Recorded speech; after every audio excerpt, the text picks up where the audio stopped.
Gospod rektor, dr. Ivan Svetlik, začniva kar zadnjim zapletom okrog akreditacije nekaterih študijskih programov.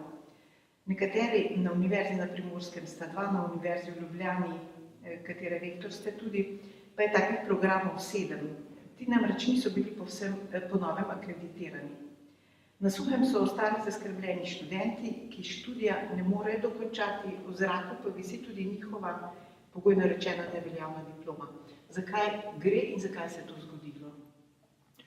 No, v resnici gre predvsem za to, da obstoječi zakon ni predvidel situacij ukinjanja in odmiranja programov.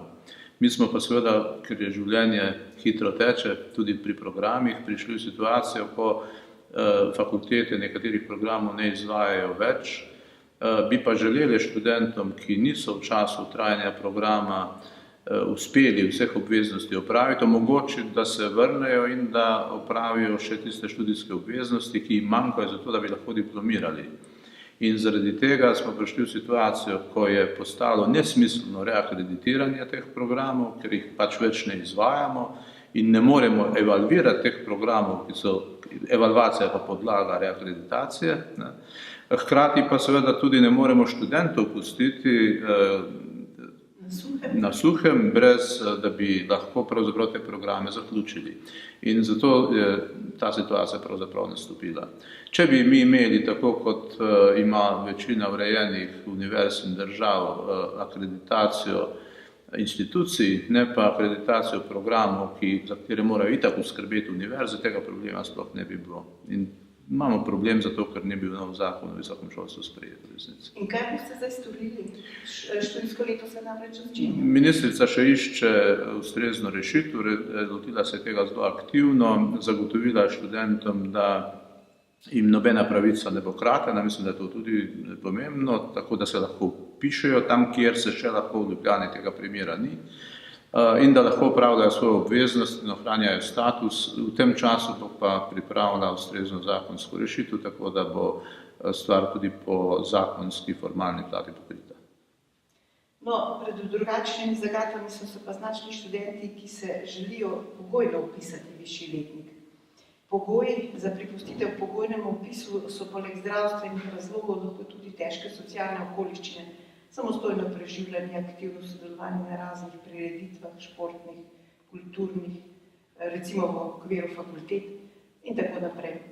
Vendar, po izjavah tistih, ki se soočajo s temi vprašanji, so pristojne komisije bolj naklonjene reševanju prošenj zdravstvenimi problemi. Kako komentirate to? No, tukaj mislim, da je nekaj teh vprašanj odprtih. V principu bi se seveda morali držati načela, da je treba vsak letnik končati in da ni pogojnih in podobnih vpisov, ker to tudi ni dobra praksa nobene urejene inštitucije. Seveda imamo zmerom nekaj izjem in nažalost smo bili morda bolj pozorni do tako zvanih socialno-zdravstvenih situacij študentov v preteklosti, kot do denimo tistih najboljših, ki bi jih pa morali še posebej spodbujati. Mi smo to že obravnavali na organih univerze in v prihodnje pripravljamo tudi v novem statutu tako zvan status, poseben status študenta, ki vključuje tudi te s posebnimi potrebami, kot so invalidi in tisti, ki imajo zdravstvene težave, ampak vključuje tudi vse druge študente, ki so morda pa res potrebni posebne pozornosti, zato ker so bolj aktivni kot kdorkoli drug na nekem specifičnem področju. Tudi z določenimi socialnimi problemi. Te pa že itak imamo vključene. Torej, socialni in zdravstveni problemi so že upoštevani pri tej presoji. No, torej gre samo za to, da imajo študenti občutek, da se tudi njihovi problemi, te, ki imajo recimo družinske, socialne, težko preživljajo se, enakovredno obravnavajo kot tisti, ki imajo, pogojno rečeno, neke zdravstvene zaplete. Da, ampak seveda treba vendarle reči, da niti zdravstveni, niti socialni razlogi ne morejo biti podlaga temu, da se oprošča študente določenih obveznosti. Ni to alibi, ne?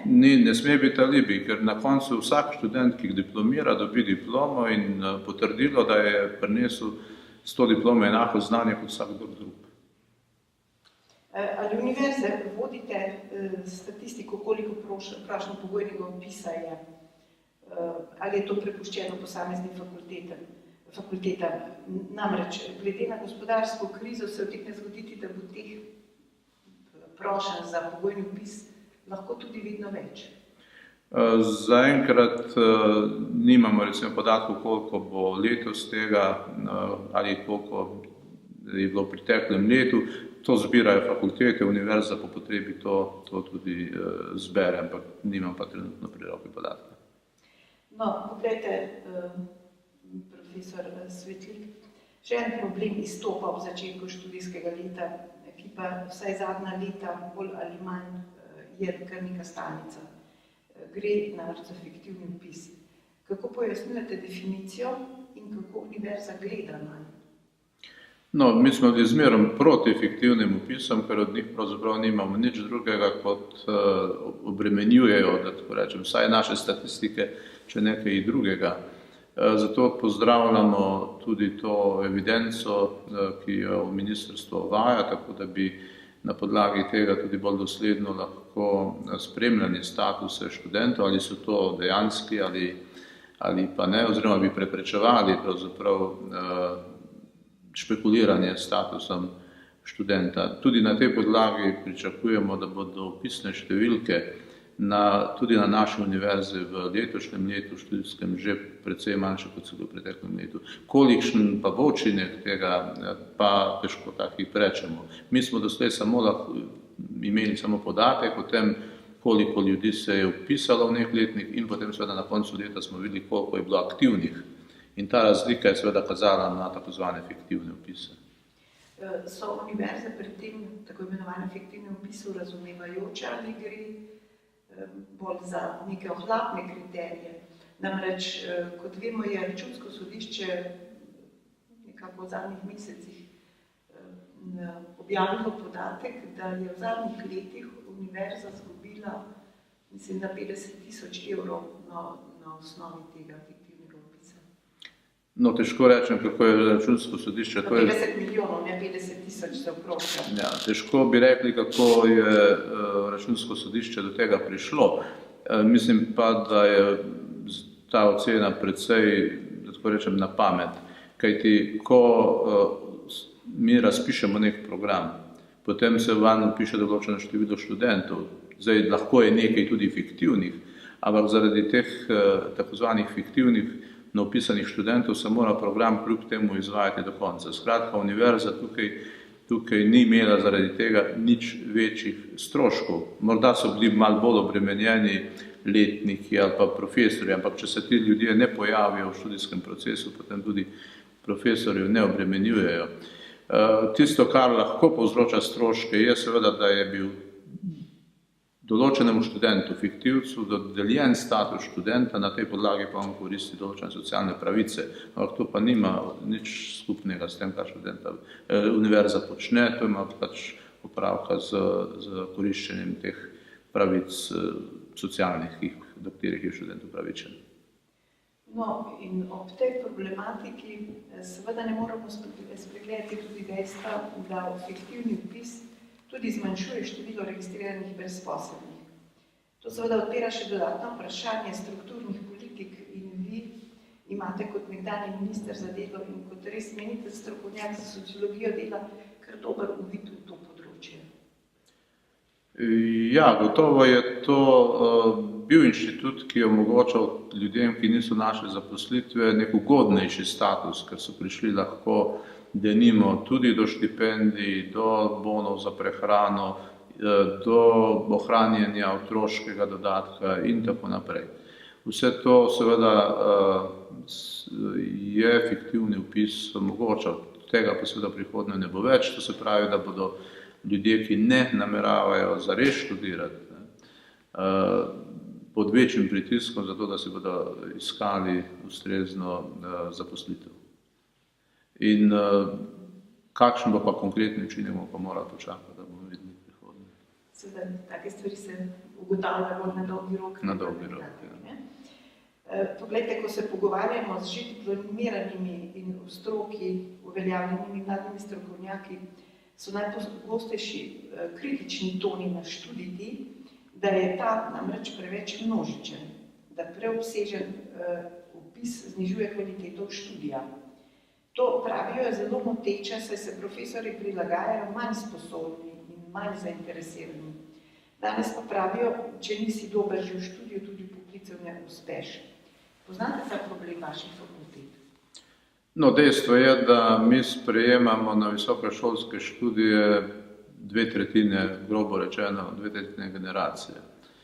In jasno je tudi, da tista zadnja, recimo, desetina v tej 2/3 nima enakih sposobnosti kot tista prva.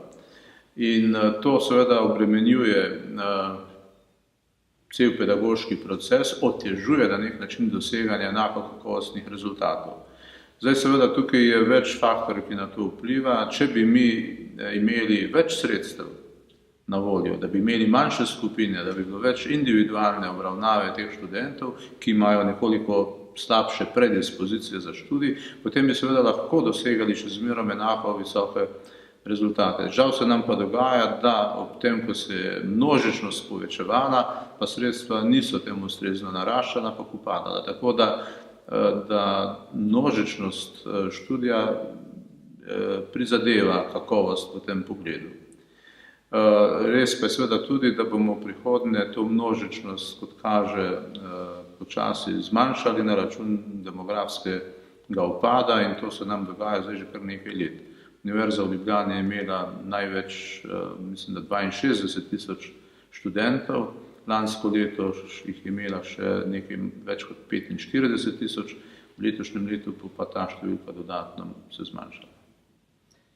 Število profesorjev ostaja enako in bojo potem na račun tega seveda lahko... Razmerje med študenti in učitelji se izboljšuje, čeprav moram reči, da smo mi tudi število zaposlenih zmanjšali v zadnjem obdobju na račun zmanjševanja sredstev, kar seveda ni ugodno potem z vidika ohranjanja ali povečevanja kakovosti. No, saj ravno zato prihajajo taki kritični toni strani recimo diplomantov. Res pa je, da so ti kritični toni predvsem strani diplomantov tehničnih in pa naravoslovnih strok.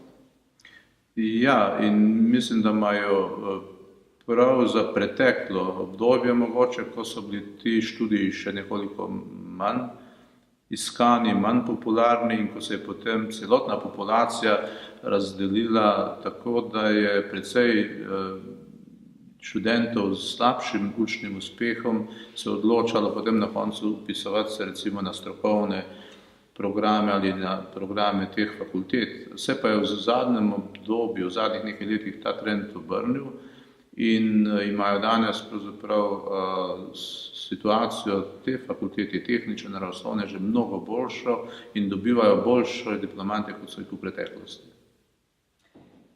Po drugi strani pa so glasovi iz gospodarstva tudi zelo jasni, da nam zelo primanjkuje inženirskega sposobnega kadra. Posledično pravijo trpi industrijska proizvodnja in na koncu konkurenčnost gospodarstva države, ki se po zadnjih podatkih seveda ne uvršča na bleščeča mesta. No, saj ravno ta trend, ki se zdaj spreminja v korist naravoslovja in tehnologije, bo s časoma, upajmo, popravil to situacijo. So pa to procesi, ki trajajo. Izobraževalni proces je pač odvisno od tega, na kateri ravni ga vzamemo, proces nekaj let. Ne morejo se stvari spremeniti iz enega leta v drugo. Tudi ne samo z enim zakonom, ne? Tudi ne. No, če obstajajo potrebe po inženirskem kadru, je pa družboslovnih oziroma diplomantov humanističnih smeri, kot kaže, kar preveč. Kako se na univerzi soočate s tem in kako ravnavate študijske usmeritve? No, mi smo začeli v predlanskem letu sistematično spremljati zaposljivost in zaposlovanje naših diplomantov. To, kar nas je presenetilo, je to, da ni bilo prav velike razlike med hitrostjo zaposlovanja diplomantov med naravoslovci in družboslovci. Tako da tukaj so obče trditve, da se naravoslovci zaposlujejo mnogo hitreje kot družboslovci, napačne, vsaj po podatkih, ki smo jih doslej dobivali. Lahko pa, da se bojo razmere seveda zdaj v prihodnje spreminjale in bomo prav z zanimanjem pogledali, kaj kažejo najnovejši podatki, ki smo jih pridobili tekom zadnjega leta. Teh rezultatov pa še nimamo pri roki. Bodo pa malo dostopni. Težko rečemo, ker mi smo začeli pilotno, se pravi tudi tistih, ki so odgovarjali na vprašanja, pošiljamo jih diplomantov, je bilo razmeroma malo, zdaj se je to število že precej povečalo, tako da bodo podatki zdaj zanesljivejši in kot rečeno, težko čakamo, da bi videli, kaj bodo ti podatki pokazali in temu ustrezno seveda bomo pošiljali potem tudi signale bodočim študentom, tako da bodo vedeli, kateri diplomanti, katere smeri so trenutno vsaj perspektivnejše. Hkrati je pa seveda tudi to lahko neka negotovost, ker v 4, 5, 6 letih, ko ljudje končujejo študij, se lahko na posameznem področju zaposlovanja mnogo kaj spremeni. Pa se vam zdi, da ne bi bilo smiselno potem na osnovi takih podatkov uravnavati recimo študijske procese?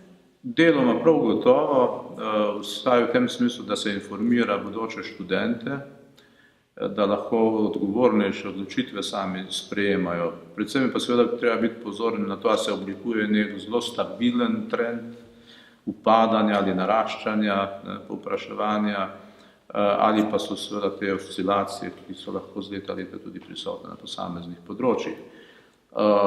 Drugo, kar je pa pomembno, je pa seveda to, da bi mi morali imeti, in zato si prizadevamo, programe, ki so nekoliko širši, tako da se lahko posamezniki zaključi nek program, ki diplomira, potem odloči za različna delovna področja, ker ni gotovo, kaj bo čez 5-6 let zares najbolj aktualno v smislu povpraševanja po delovni sili. No, ta razmislek vaš in ta konstatacija že nakazuje na to, da ste se kot sociolog veliko ukvarjali s trgom dela, zaposlovanjem, brezposelnostjo in tako naprej. Zato tudi veste, da mora biti izobraževanje naravnano na dolgi rok, kot ste rekli, da je treba slediti strukturnim potrebam na trgu dela in v prihodnjih 10, 20 ali pa tudi več let. Kako je pa s tem vedenjem pri nas? Ne mislim samo na univerzi, ampak recimo v gospodarstvu, v politiki in tako naprej. Žal bi rekel, je vedenja razmeroma malo, glede na izredno turbulenco, ki smo ji priča na področju gospodarstva in razvoja tehnologije nasploh.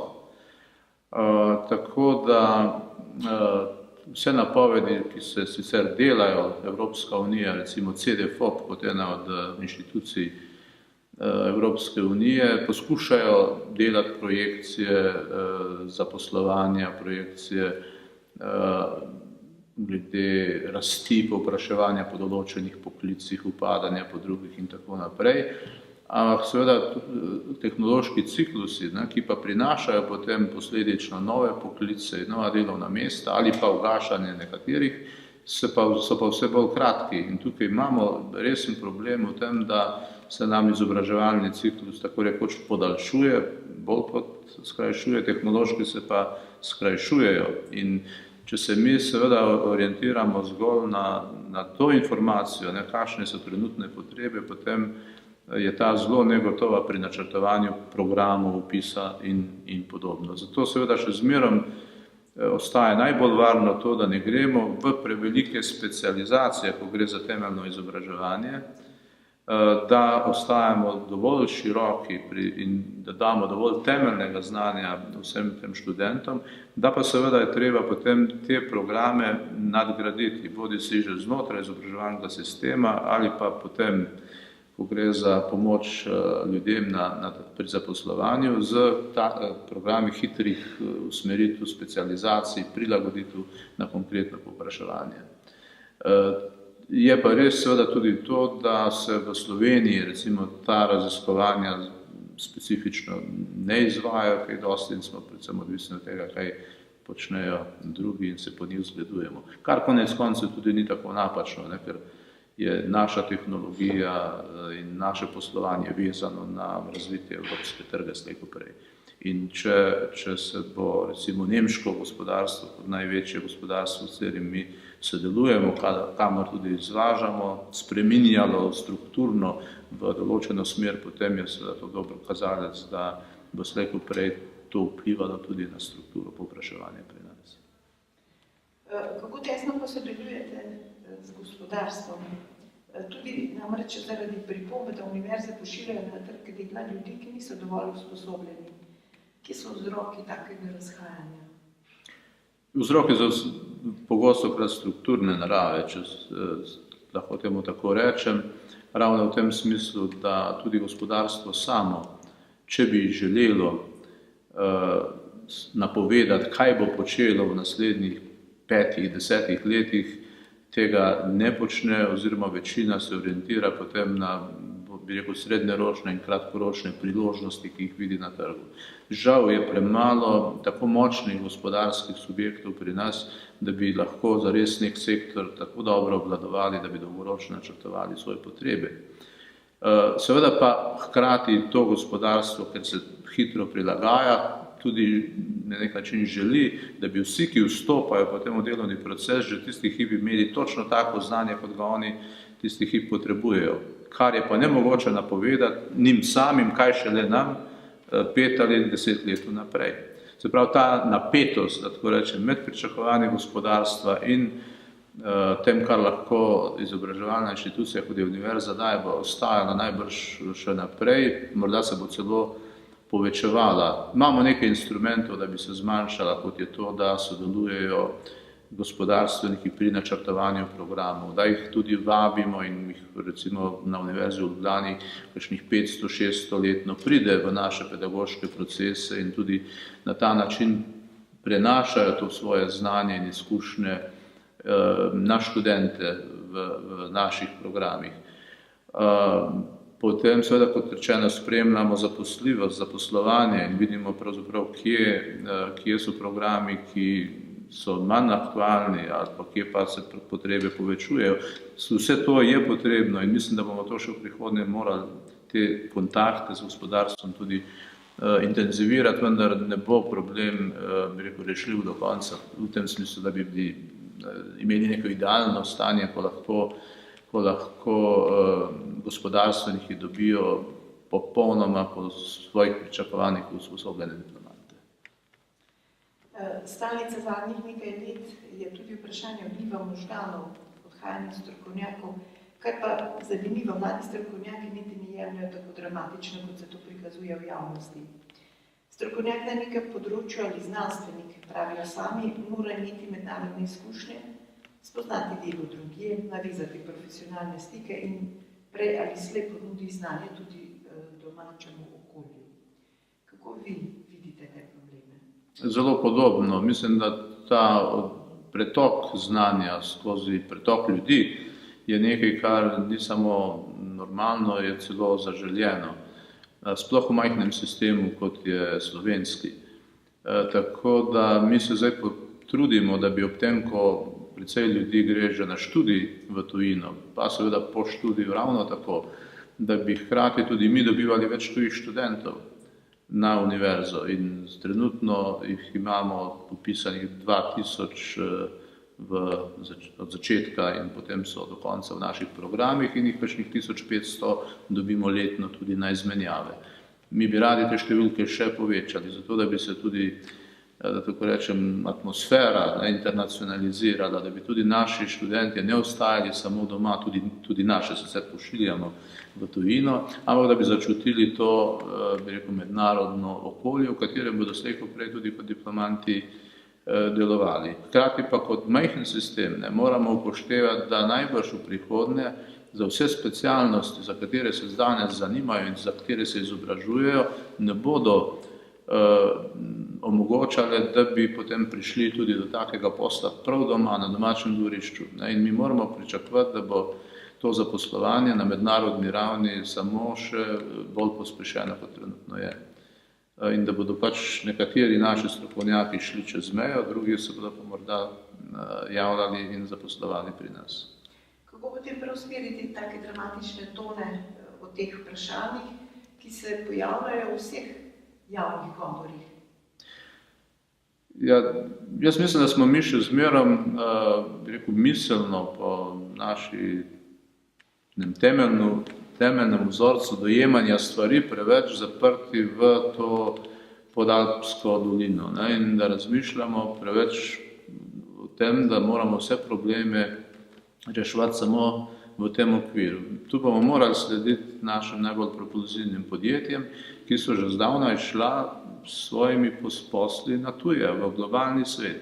In nekaj podobnega bo verjetno tudi na drugih področjih. Zato tudi na univerze zdaj, ko postavljamo izobraževalne programe, raziskovalne programe, pravimo, da vsak program mora biti dovolj dober za Evropo, ne samo za nas v Sloveniji.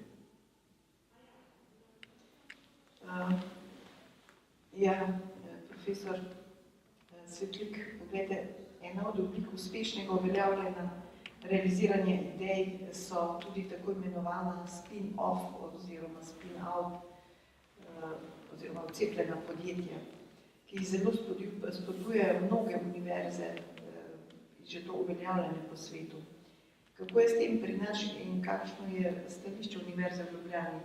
Namreč vi pogosto gostite tudi vaše kolege rektorje z drugih univerz, strokovnjake različnih področij in kolikor spremljamo te obiske, taka predavanja, skoraj vedno naletimo na pozitivno odnos in pa na spodbujanje takih oblik uveljavljanja idej strokovnjakov. Sedanji zakon nam ne omogoča, da bi to počeli, kar je velika ovira. Predlog novega zakona je to možnost predvidel in jaz upam, da bo tudi ostala. Upam, da ne bo prevladal strah, ki je bil tudi prisoten ob razpravi o tem zakonu, da s tem preveč komercializiramo dejavnost univerze in podobne kritike so letele na nas. In verjamem, da je zdaj temu se reče ponavadi tretja dimenzija univerze, prenos znanja v različnih oblikah, ne samo na študente, tudi direktno študenti s svojimi idejami in podjetji v industrijo, na trg, da bo ta tretja dimenzija dobila svojo zakonsko podlago in da bodo potem uporabljani zlasti skozi program pametne specializacije, tudi ustrezni instrumenti, da se bo ta dejavnost lahko pospeševala, tudi na univerzi. Mislim, da je primer našega univerzitetnega inkubatorja odličen, kaj se da doseči z majhnimi sredstvi, ker država je vložila zelo malo v ta inkubator, svoje aktivnosti so pridobili skozi vzjavljanjem na razpise in to, kar so dobili od podjetij, približno 10-kratnik sredstev, kot jih je vložila država, in podjetja, ki so jih uspeli kreirati na tak način, pa seveda so še pomnožila pravzaprav dohodek, ki ga prinaša in so seveda kreirala tudi nova delovna mesta. Danes smo v času res družbe znanja, kot pravimo, in zdaj ne moramo več gledati na zaposlovanje samo z vidika tega, da je treba povpraševanju, kakršnega pač ima industrija, prilagoditi ponudbo, ki jo oblikuje univerza, ampak dejansko kreiramo nova delovna mesta lahko že direktno skozi novo znanje, ki ga pridobivamo z raziskovanjem in izobraževanjem na univerzi. In to naj bi dosegli s tem, da se mlade ljudi spodbuja, da svoje ideje že poskušajo kot podjetniške ideje tudi razviti in jih potem skozi start-upe in podobne oblike preizkusiti na trgu. Kakšno bo vaše osebno stališče do tega? Namreč mladi sami pravijo, da so, bom rekla, kar naklonjeni in pa si želijo takih oblik spin-outov, odcepljenih podjetij ustanavljanja, tudi zaradi tega, ker pravijo, da služb za nedoločen čas v raziskovanju tako rekoč več ni. Področje raziskovanja je samo eno od teh področji in tu nimamo nič proti temu. Pravzaprav, če je zadrega in pogostokrat je, da nekdo, ki konča doktorski študij, nima potem mesta na univerzi, ne moramo vseh doktorantov, ki jih je zdaj zmerom več, zaposliti kar naprej potem na univerzi, na inštitutih, potem je to krasna priložnost, da svoj rezultat raziskovanja, ki je pogosto krat tudi v obliki nekega izdelka ali pa neke tehnološke rešitve, človek preizkusi tako, da najde še dodatna sredstva in poskuša svojim podjetjem. To je zelo normalen potek pravzaprav karijere danes tudi v svetu in mi bi radi temu vzorcu sledili. Ja, gospod rektor, hvala vam za ta odgovore. Hvala tudi vam za vprašanje.